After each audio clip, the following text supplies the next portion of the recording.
Good evening, everyone, and welcome to the Brian Crombie Radio Hour. A year ago today, a horrific thing occurred. I had the honor of interviewing Barbara Kay, a columnist with the National Post, and really quite I think, an influential columnist in Canada and around the world last February on anti-Semitism as a follow-up to what happened on October the 7th. And so I thought it'd be really good to check in with her today and ask her to comment about her reflections on the last year and what has occurred. Barbara Kay, it's a real honor to connect up with you again, particularly on such an auspicious day as October the 7th. Thank you very much for joining us. Thanks for having me, Brian. So a year ago, a horrific occurrence occurred. Tell me what you think about the last year. What's your reflections? What are your thoughts as you think about and process the last year that's occurred in the Middle East and Gaza and Israel? Okay, so I think like most Jews and a lot of non-Jews too, there were two horrible shocks to take in at the same time on October 7th last year. One was the actual event itself, which was very difficult to comprehend, the extent and the horror of the atrocities of a kind we just did not think happen in, the 21st century. So there was that shock, but in a way, a much worse shock was to find that on the same day and before we even knew the extent of the atrocities, we were seeing, especially academics and ideologues, actually celebrating, saying this was an act of huge resistance. This was an exciting thing. This was an exhilarating thing. That there was no interval between the event and the hateful blowback. And even on social media, I saw a lot of wait till you see the genocide that the Israelis are going to perpetrate on the Palestinian people because of their act of resistance. So before the Israelis had even had time to contemplate what had happened, let alone consider what their response was going to be, they were already priming the world to identify the retaliation as a genocide and to set up the discourse around the event itself, which was immediately framed as an act of resistance to colonization. Somebody posted, well, what did you think decolonization looked like?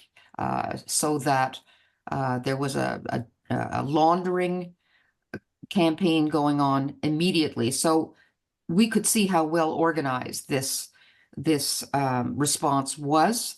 It seems like these groups around the West kind of knew what was going to happen, or enough people knew that they had time to organize, placards made, almost immediately, protests in the street.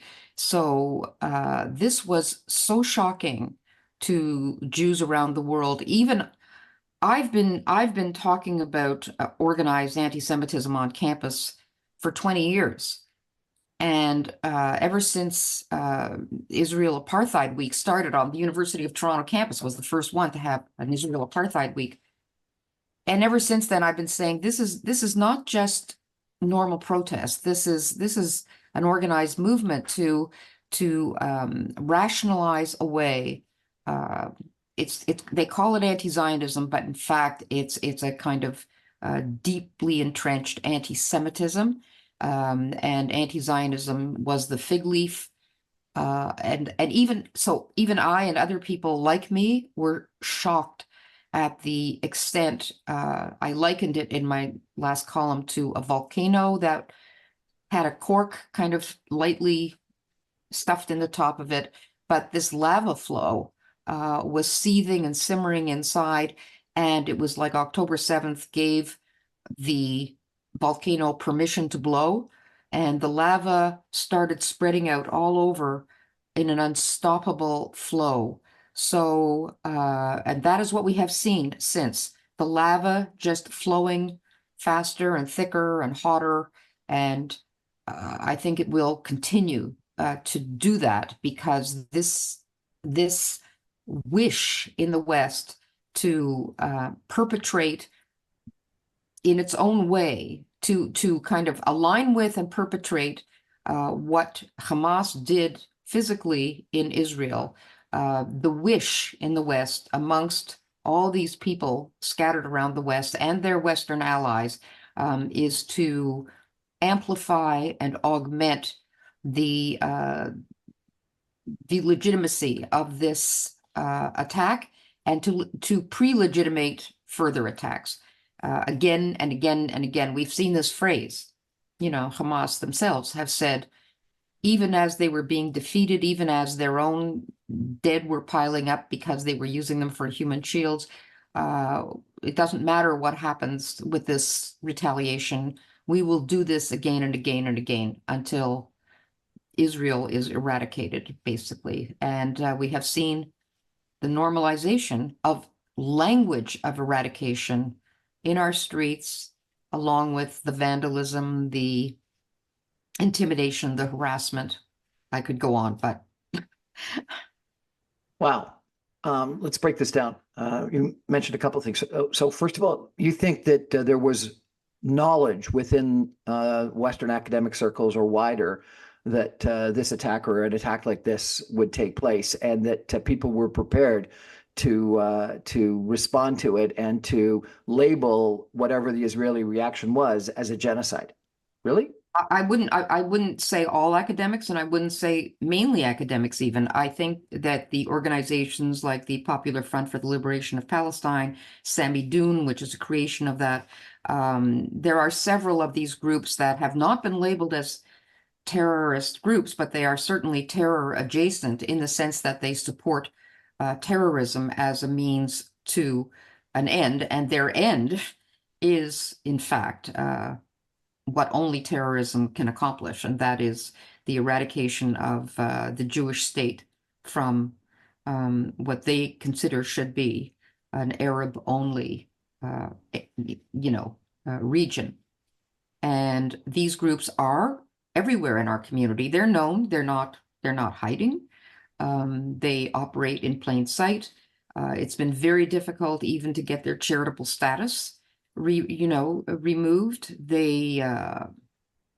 Our government and other governments don't seem particularly perturbed by the fact that their membership is overtly and often viciously vocal about their ends. So yes, I think some of them did know what was coming for sure, because they are very closely aligned to Hamas and Hezbollah, I suppose, too. So I don't think you can get organized that quickly unless you know in advance. And it almost seems like I certainly heard it from other people, but it almost seems like you also think that Hamas wanted the Israelis to retaliate the way they did, so they could call it a genocide, and so that they could get public relations on their side. Is that what you think? That's their MO. But and again, it's not like they almost wanted it. They have admitted it. Their spokespeople have said, this is what we do. Our people want to be martyrs because in becoming martyrs, they invite the anger and the disapproval of the world, and that is one of our weapons. It's one of their biggest weapons, and they have the cooperation of the press, who choose to believe them when they say, oh, there's been this many people killed, or a rocket just fell on our hospital and killed 500 people. How do you count people dead within 30 minutes of an attack? And moreover, it turned out I'm talking now about the first hoax, when they said that Israel had bombed a hospital, Asi. I forget. It's one of their big hospitals. They did not bomb the hospital, and it turned out to be an exploded rocket in the parking lot near the hospital, that of their own.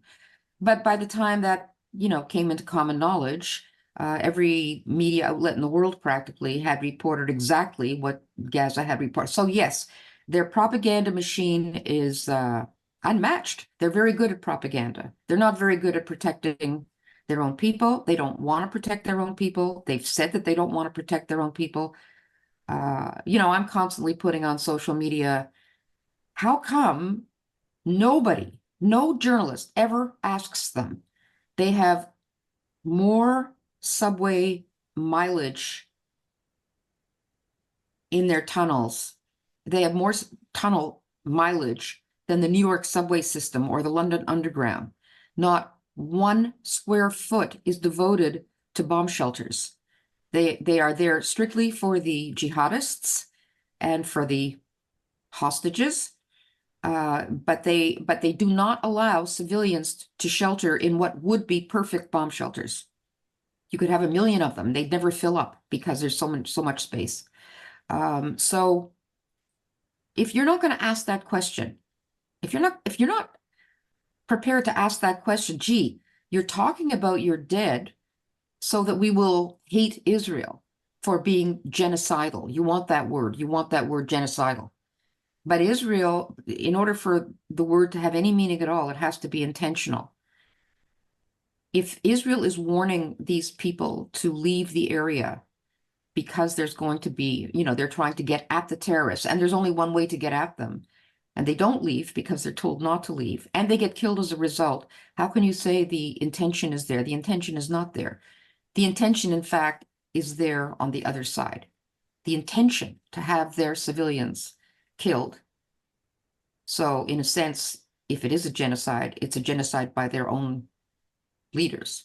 You think Hamas actually wants the people of Gaza killed? Yes. To do what? For public? To arouse antipathy to Israel in the world, and it does arouse antipathy in the world, and their tactic works, but a lot of people of their people die in the process. Literally, yes, that is their intention, and they've said so. I'm not making this up. They say so when they're interviewed by people, true reporters who really do want to get at it. But that's not what you're reading at the BBC or the CBC or any of the left-leaning media. And which is most of the media, they will not report objectively. Why do you think what you describe as left-wing media is not reporting objectively? Because the story, as Matty Friedman, Canadian Israeli journalist who has been, this is his, investigating the media has been his focus for many, many years. He said, and he worked for Associated Press for 6 years in the early 2000s, and he got an education there, and he was told by his editors, when they would report, when he wanted to report on something good that Israel had done, his editors would literally tell him, that's not the story. The story is only Israel being bad and the Palestinians being victims. That's the story. So anything that would lend itself to the story of Palestinian victimhood was printable. Anything anything that came out of Israel's, IDF or information that was coming, that was not the story. So he learned just how cynical the media is. They've decided, he said the news didn't change, or news itself didn't change, but the newsrooms of the West changed. And that was around early 2000s, when newsrooms in the West decided that it was their job not to report the news, but to become activists for the correct interpretation of the news. And if it meant reporting things that were actually untrue, I don't know if you remember the very famous, I think it came to I think people began to understand it. I think what year was it? 2002, perhaps? The Jenin massacre. Do you remember a story that came out of that was in the Second Intifada? And the IDF had to go in to quell a terrorist cell in the town of Jenin, which is still to this day a center of terrorist activity. And they went in and they did they could have just bombed the buildings that they thought the terrorists were in, or they knew that the terrorists were in, but they didn't want civilian, collateral damage. So they actually went in, boots on the ground, which is always more dangerous. And they actually did hand-to-hand combat in these homes and buildings where they knew the terrorists were. And I think 26 people died. Most of them were terrorists. And a lot of Israeli soldiers were killed in the process too. But the story that came out was that the IDF had massacred civilians intentionally to get at these terrorists. And the numbers, I forget what came out of the West Bank, numbers that were crazy, hundreds of people massacred by the IDF. And in the end, it turned out there were something like 26 people, and they weren't massacred. They were killed during hand-to-hand combat. The Jenin massacre story refused to die because it was not in the interest of the media that it died. That story did so much damage to the IDF's credibility, Israel's credibility, and they found out there was another famous story about a young boy called Mohammed al-Jura. Do you remember that one? Also during the Intifada. Okay, so this young boy, he was photographed, videoed, huddled beside his father in a shootout between the IDF and Palestinian terrorists. And then it looked like he suddenly wasn't moving. It looked like he was dead. Anyways, the Palestinians put out the story that this young boy had been deliberately killed by the IDF. I won't bore you with the whole long story. The end of the story is that this was a complete fabrication. That boy was not killed. There was an investigation so complete that it's irrefutable. The angle of the bullets could not have come from an IDF position. Doesn't matter. That al-Dura story, he became the public face of the Palestinian victimhood movement, and you'll see playgrounds named after him and camps named after him and streets named after him. And he was held up, famous photograph of him huddled behind his father, the father kind of trying to protect him, he was like the poster boy for this horrible, evil Zionist machine that, was out to kill as many Palestinians as they could. Total fabrication. But the story stuck because you know how it is when you're in the news business and the, opinion business, and you know how it is when a false story gets out and creates headlines all over the world. And then 10 months later, after an investigation, and it takes a long time, after 10 months, there's like a little paragraph on page 14. Oh, it seems that, yeah, you know how it is. So I'm going to ask you, why do you think this is happening? You sound, you don't sound like Donald Trump, but it's sort of Donald Trump's comment about fake news.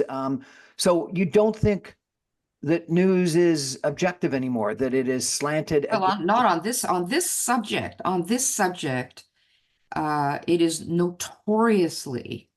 I mean, there have been books written about it. There have been huge, long articles. The New York Times. Is this just historical anti-Semitism? Yes. Really? Seriously? Yes. We got to take a break for some messages, and we're going to come back in 2 minutes. I'm going to ask Barbara Kay to put this in some historical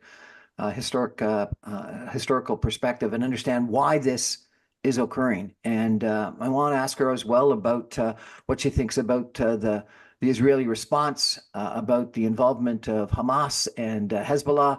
We're going to sort of delve into this in greater detail. Stay with us, everyone. We've got a guest tonight that is an incredibly knowledgeable, articulate columnist on this topic. Back in 2 minutes.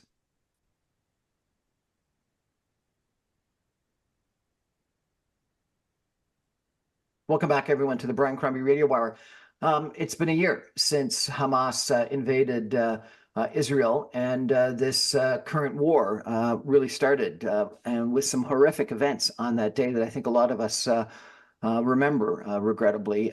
Barbara Kay is our guest tonight. She's a columnist with the National Post. She's a commentator. She's someone who I've had the privilege of interviewing before about anti-Semitism. And Barbara, I wonder if you could sort of put this whole issue into historical perspective. Some people have suggested that they think that Israel is an apartheid state and has treated non-Jews comparable to South Africa. Where would you how would you explain our current situation? How would you rebut that position? Well, people say that it's an apartheid state, that it's a colonial state, and that it's a racist state. They say all kinds of things. But if you could give me an example of apartheid, I mean, there is no apartheid in Israel. The West Bank, the West Bank is not part of Israel, and it is occupied, which is, by the way, not illegal under international law. And the reason it is occupied is because it is a hostile entity that could have its own state if they wanted, but that they have rejected on at least 5 separate formal occasions, and they have rejected it ever since. So if you're talking about checkpoints and things like that, these are security issues. The 2 million Arabs who are Israeli Arabs in Israel have equal rights with Jews, Israeli Jews. Christians have equal rights with Israeli Jews. There's an Arab in Parliament, an MP in Parliament. There is an Arab judge on the Supreme Court. I don't know how you define apartheid. I look at South Africa before, in the old days before it was outlawed, and there were separate drinking fountains. There is no apartheid in Israel. Same education. Arabic is an official language. And most Israeli Arabs, when polled, say that they consider Israel to be the most democratic nation in the world, and they are happy. They report themselves happy and saying that they know that they live better and have more opportunity in Israel than they would in any of the neighboring states. So this apartheid thing is nonsense. It's a fabrication. It's been rebutted many times. The whole idea that the Jews coming back to their homeland, that it is a colonial movement, does not meet the standard or definition of colonialism, because if you're a colonial, it means that you're representing another country. England was a colonial empire. I mean, if you name all the empires, they're all representing somebody else. But the Jews are not representing anybody except themselves. And they came back to their homeland. So before it was a state, in the early 20th century, the Jews came in numbers as part of the Zionist movement to come back to their homeland to escape the persecution that they were suffering, mostly in Russia and other countries in Eastern Europe. So they came back, and the Arabs immediately, or almost immediately, said, "You don't belong here.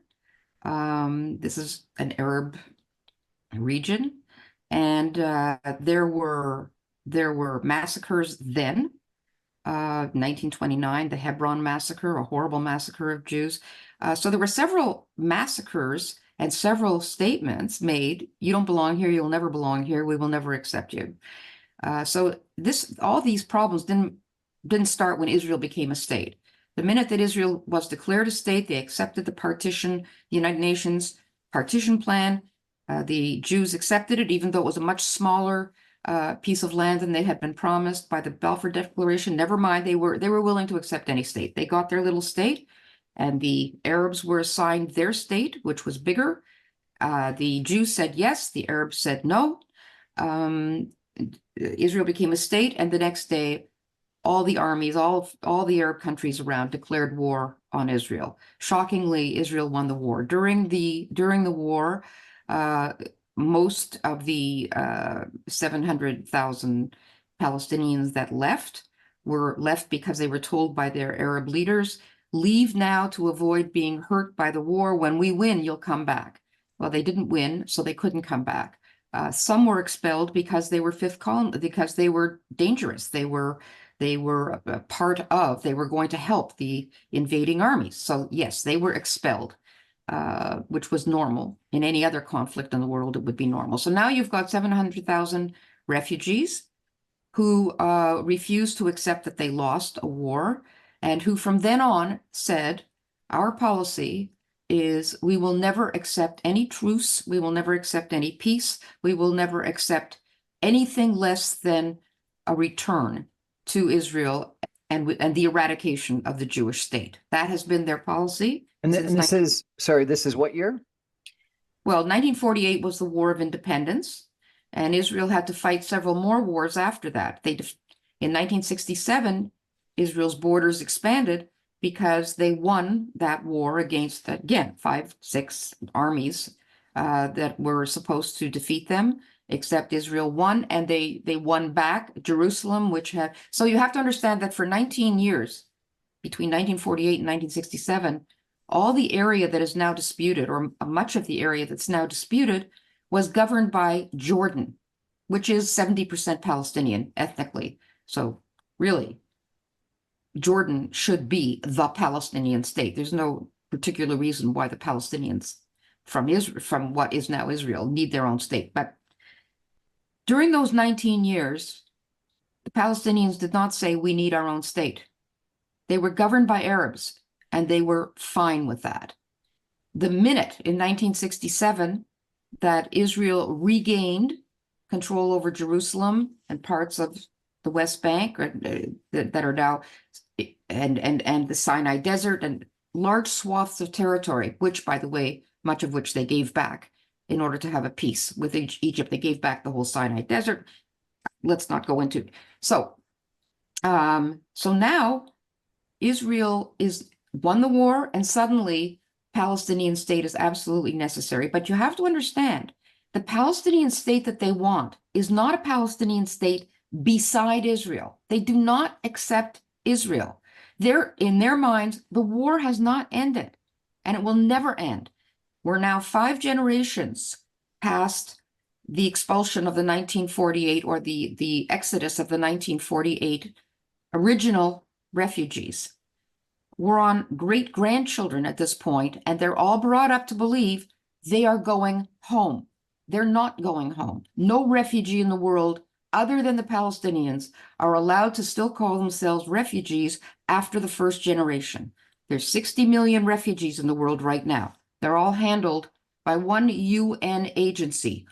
Only the Palestinians have their own agency, UNRWA, and UNRWA does not tell these people that they must make a life for themselves and start acting like people who are permanently in the space that they're in. No, they encourage them to believe that eventually Israel's illegitimate tenure in the region will be eliminated.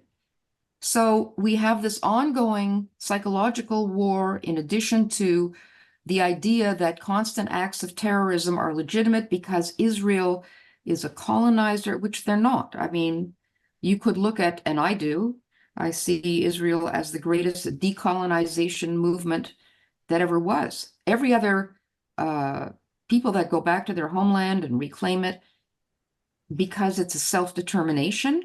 I mean, when Israel was founded as a state, that was the same time that Syria, Lebanon, and Iraq, these weren't states before the 1920s and 30s and 40s. They all became states at the same time. Only Israel's, and by the same process, only Israel's legitimacy is ever questioned. Why isn't Syria's legitimacy questioned? They had a civil war. 500,000 people are dead. Their leader has used poison gas on their minority. Why is their legitimacy never questioned? Lebanon, invaded, colonized by Hezbollah. That's colonization. Their entire state, a beautiful state, taken over by a criminal organization, the biggest non-state army in the world. Nobody ever says, Lebanon's colonized. We got to get rid of these colonizers and return them, to their original state. It's only about Israel. It's always about Israel because it's the Jewish state. And anti-Semitism, historical anti-Semitism. Yes, historical. But in this phase, it's not like, the Nazi Party, they had visions of grandeur, of course. But at first, they were limited to, Europe. They thought, well, we'll get rid of all the Jews in Europe. They didn't actually say, we're going to go across and kill all the Jews in America. I mean, in a sense, their vision is limited. Hamas is a product created by the Muslim Brotherhood in Egypt in the 1980s.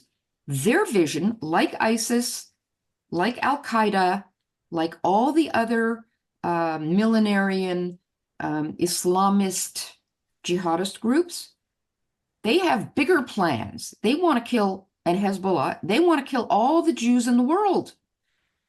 And then the Christians, and then they've already killed a lot of those.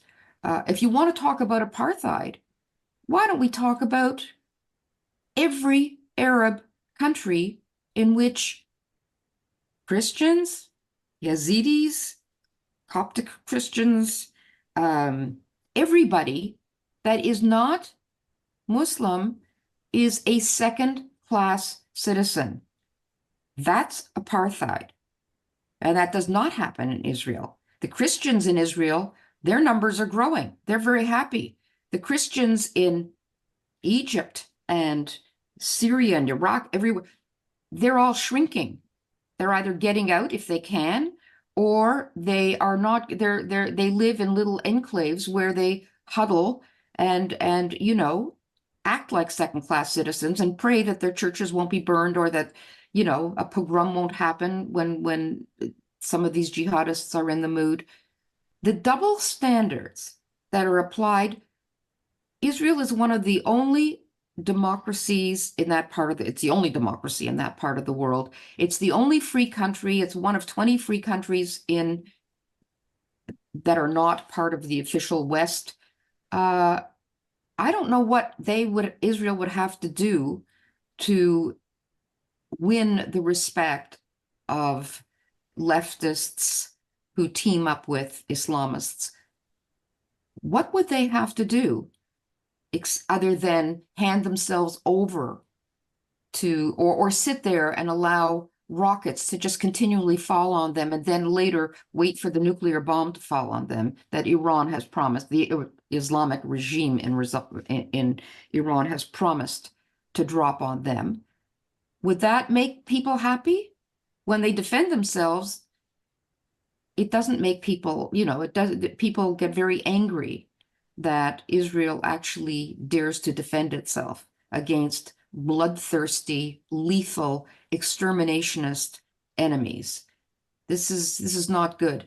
Naomi Klein, who's a prominent Canadian, whose name you would recognize. Yes. Naomi Klein. Yes. She just wrote an article for The Guardian and criticizing Israelis for weaponizing their trauma of October 7th.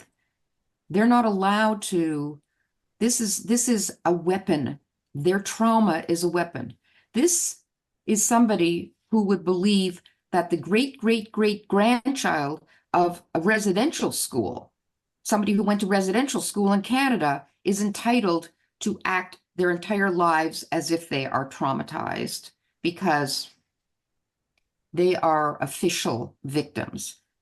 But how dare the Jews continue to talk about their trauma when they still have 100 hostages, half of whom may be dead? in tunnels in Gaza. How dare they? This is so sickening. This is so nauseating. But in a way, I'm glad she jumped the shark on that one, because Naomi Klein stands for every useful idiot in the West who is so besotted with these Islamist, he's hysterically anti-Semitic jihadists, because they fall somehow under the umbrella of intersectionality. They have raised Palestinianism into a kind of ideology in itself. Who's in the victim Olympics? The Palestinians are now like at the very summit. They're the gold medalists. And that's because they have been so organized. They don't build societies. They spend their time creating propaganda machines that actually work. You know, Israelis, so stupid. They're creating iron domes and earning the world's hate for it. But Hamas, and they're busy, and Hezbollah, they're busy earning the respect and admiration of Western leftists, Marxists, who see in them, in the Palestinians, the ultimate victims. Why are the ultimate victims? Because Zionism is the ultimate evil. Explain to me why Zionism, which is a movement for the self-determination of the Jewish people, what is evil about it? That isn't evil about Lebanon, Syria, Iraq, all the other states. There's been like 50 states created in the name of self-determination.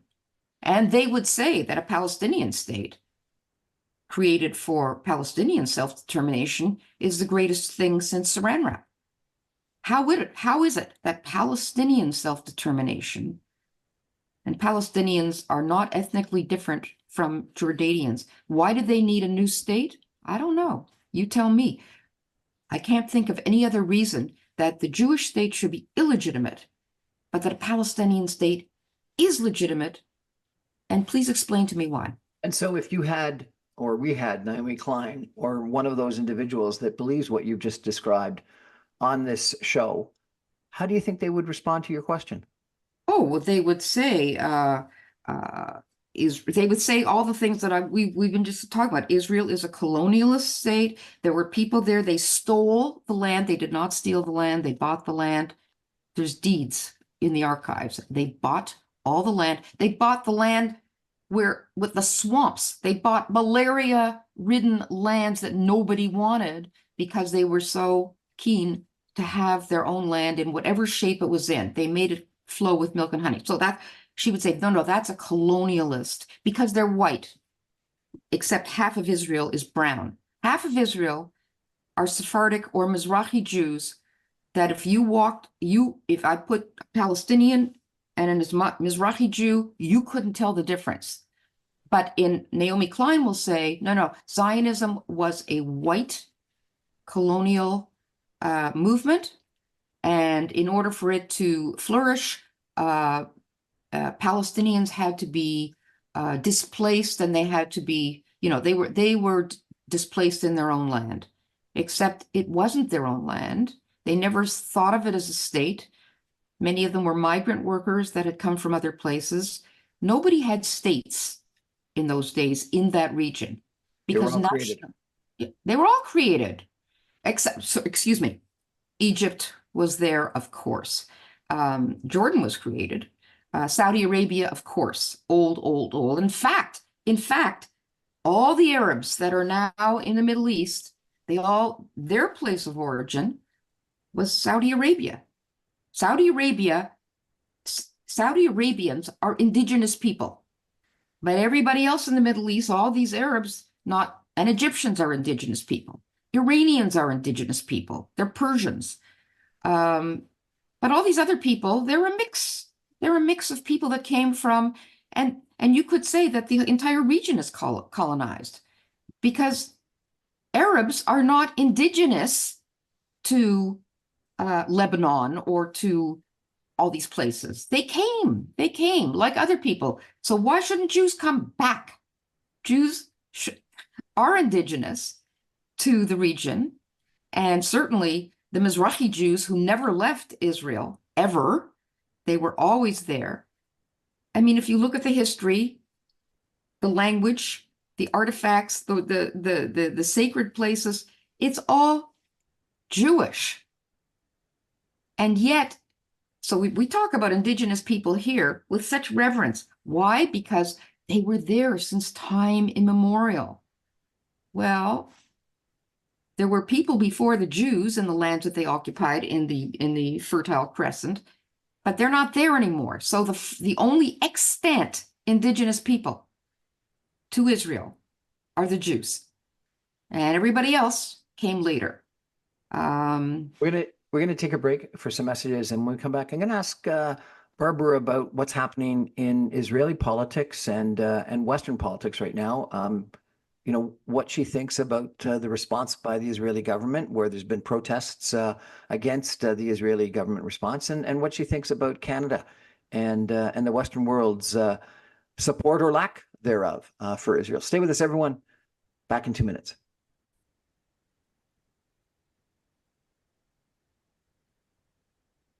Barbara, thank you so much. We're back on the Brian Crombie Radio Hour. Barbara, you've put things in a really helpful historical context. I wonder if we can now think about the last year and the Israeli response to Hamas's invasion in October the 7th, a year ago. Some people think it's been overboard. There's been people in Israel, I understand, that have protested against the Israeli government. Tell me what you think about what's going on domestically, politically in Israel today. Okay, so to go back to October 7th, the truly horrible shock for Israelis was, how did this happen? This was never supposed to happen again. Never again, never again after the Holocaust. We have our own state. We're protected here. Our military is strong, and that's one thing at least we don't have to worry about is another genocide. But the pogrom of Hamas was a proto-genocide because they didn't want to stop. They would have kept going. How did it happen? Well, I'm sure there'll be an inquiry and we'll find out how it all happened. But it was a terrible, terrible, terrible failure on the part of those responsible for monitoring that border with Gaza. The short answer is they thought they did not think the biggest threat was Gaza. They thought the bigger threat was Hezbollah, and all their energies were concentrated in the north. Hezbollah was a great threat, and they also had planned an invasion, and we now have seen all the evidence they've collected for that. They had planned a similar invasion. The fact that it didn't happen the exact same time is just Israel's good luck. So a lot of people are angry at the government to begin with for their failure, and it was a terrible failure, to protect them in the south. Now, the protesters that hate Bibi, I don't follow, by the way, I should say I don't follow Israeli politics on a micro level. I know the broad divisions. I know there's a lot of people that hate Netanyahu internally. He's admired probably a lot more outside of Israel for his international dexterity and his management of a very difficult situation throughout many years of threats on all sides without letting it turn into a conflagration. So all those protests inside Israel is a result of a government that has the only way he could form a government was by having far-right support. Look, Israel's a democracy. It's a very messy democracy. They have a proportional representation system, which means that you never have a majority government, almost never. It's always a coalition government. And it means that whoever is leading has to make deals with, and sometimes strange bedfellows. So from the outside, it looks like total chaos a lot of the time. But it does mean that every single Israeli has a voice. And if enough Israelis get together, their little party can sometimes tip the balance. for, in forming that coalition.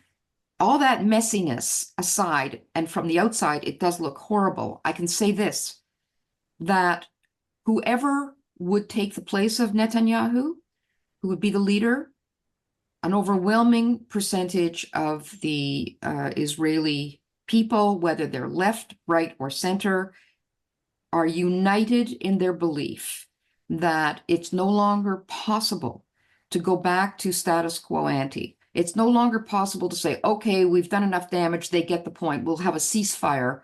Because when you have the ceasefire, it just allows them to stay in power and to start building the tunnels again and doing it. They've tried that many times. Same with Hezbollah. Hezbollah has grown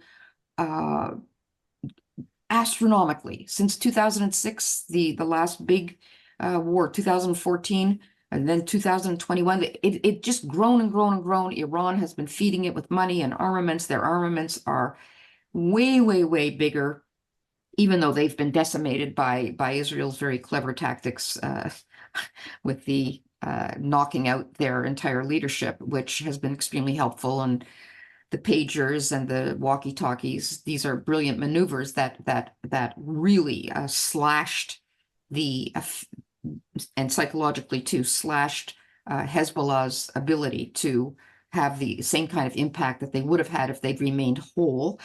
Okay, so Houthis, it's all Iran is the head of the snake.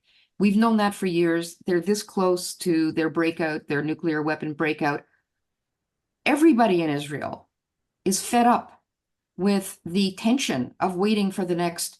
And if you've noticed, Iran stopped talking about, they're not pretending anymore that it's not them who's directing the whole operation. They are now out and out. We're going to do everything we can, and when we get that nuclear bomb, that's the end of you, Israel. I mean, the threats are now existential. So it doesn't matter if it's Netanyahu who's the leader or whoever else is the leader. They are committed to ending the existential threat and constantly appeasing the world, because the world keeps saying, oh, it's too much, it's too much, you have to have a Trudeau was calling for a ceasefire, I think, on October 10th, before they even got started. So tell me, if you could, what do you think of the Canadian government, the U.S. government's responses? I think they've both been, the U.S. has been better than Canada, but the U.S. has sending so many mixed messages. It's a very weak government. We have an outgoing president who barely seems to be there at all. You have possibly an incoming president who was appointed rather than, chosen as a candidate, who seems very equivocal. So you've got a very weak U.S., although they seem to be there when the chips are totally down. They are there, but they seem very reluctant, but they're there. Canada is not there. It's not only not there. Trudeau is the only G7 leader who did not even visit Israel after the tragedy, who has kept himself aloof, who for most of the year has never mentioned the word anti-Semitism without saying, and of course, Islamophobia. Both are terrible, as if you could even put them in the same breath. I think Islamophobia has risen, 10 or 20%, and you've got anti-Semitism has risen like 1,000%. I mean, there's just no comparison. And Islamophobia is hardly what you would call lethal or intimidating. You don't have guards around every mosque. You don't have, people hiding their hijabs in the Do street. Canadian Jews feel safe under attack? Tell me what it's like to be a No, Jew. we don't feel safe at all. We feel that our government, our federal government does not have our back. That our federal government is very equivocal about. They've already voted in the UN on a resolution that was terrible, very anti-Israel. Our foreign minister is out to lunch. She is so ignorant of Middle East history, of Middle East. She doesn't have a clue, and I have no words. I find I find her such a lightweight and so disinclined to even want to hear Israel's point of view, and talking constantly about ceasefires and oh, the damage and the damage. She never apologized for, she was the first one out of the gate with that accusation about the hospital that turned out to be true. Neither Trudeau nor Melanie Joly apologized for that error, which, by the way, each time that they repeat one of these falsehoods, implying that Israel doesn't care about human life in Gaza, each time they repeat that falsehood, it ratchets up the anger and the hysteria amongst Israel's enemies. They are not doing their job properly, and they are not taking it as seriously. They're distancing themselves. Trudeau called down the Emergency Act because somebody said they saw a Nazi flag at the trucker convoy, and because the honking of the horns was supposed to imply Heil Hitler or something. Honk, honk. The Emergency Act? What about what we've seen in our streets? That's not an emergency for him? Bullet holes in synagogue doors, smashing of windows, children bullied at school, children taken on a field trip to supposedly about Indigenous matters, turns out to be anti-Israel rally, and Jewish children feeling uncomfortable, told, get over it. No, we have no leadership on this file here. In my opinion, can I go out on a limb here? I think that Trudeau, I think I've put this on social media, so I think Trudeau is being extremely equivocal because he's already thinking about what's his next job going to be when he's defeated, and he doesn't have a terrific record of service in business or anything else. So I think his only hope for a decent career after he leaves government is going to be with the UN or some body where, just looking good and talking well at dinner parties or whatever is your main function in life. And this he can do. But if he shows any partiality to Israel or defends Israel in any way that might be 1 millimeter more than he's condemning Islamophobia, then that he could lose that, Won't get that job. Yeah, because you don't get jobs nowadays by defending Zionism or Israel. Or in any walk of life, but certainly not in international institutions, which are, along with the media, the most pernicious conduit for anti-Semitism that can possibly be, cannot be overstated how dreadful the United Nations has been, and other institutional, Amnesty International, the Red Cross, all of these international, supposedly for the good of mankind, kumbaya institutions, they have all been shameful beyond belief in terms of their mandates. When the exceptionalism when it comes to Israel is really so absurd that its truth is stranger than fiction. We got to take a final break, and come back in just 2 minutes with some concluding comments from Barbara Kay. Stay with us, everyone. What a riveting conversation, Barbara. Thank you so much for joining us on October the 7th. Appreciate it.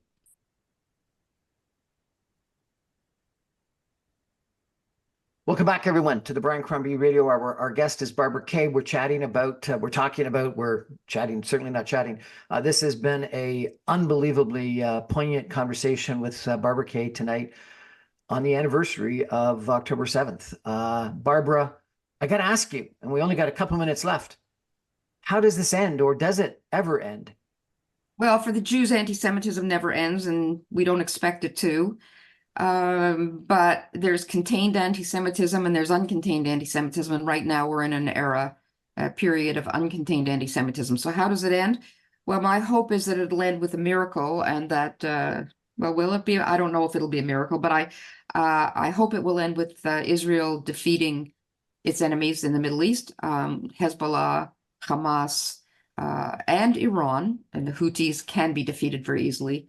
So I don't even count them. But anyways, I hope it ends with them, with Iran getting a lesson that will set it back and set back its program, or set back its ambitions. And I hope that Iran, in fact, will be taken back by its citizens and become the country, the wonderful country it could be and was meant to be, and what many Iranians want it to be. So that's my hope.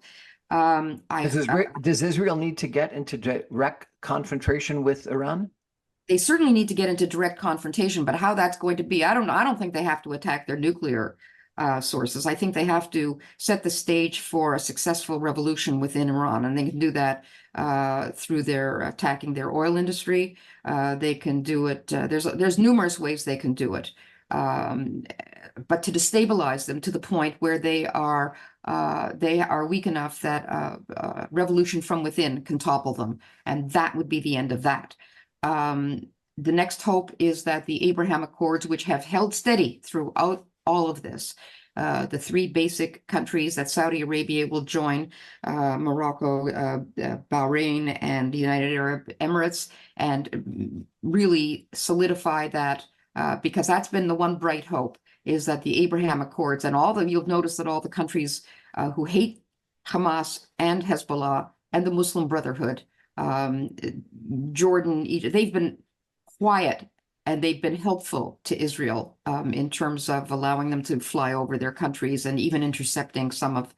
So we have there is a bright, shining possibility there of peace in the Middle East with Israel in collaboration with countries that prize stability and hate what happened with the crazies. They want to get rid of their own crazies, and they see that Israel can be a good ally, a good neighbor, and a good friend. That's my hope. Well, hey, thank you so much for joining us. I really appreciate it. I think that all of us on, and it's terrible to call it an anniversary, but on this day that is a year after what happened on October 7th, 2023, one of the most horrific days of my memory, if not in history, need to give some thought to all the issues that you raised. And so I really appreciate you sharing your opinions and your thoughts and your historical perspective and context with us. It's been very helpful. Thank you. I really appreciate you giving me this time to talk about it. That's our show for tonight, everybody. Thank you for joining us. Good night, everybody.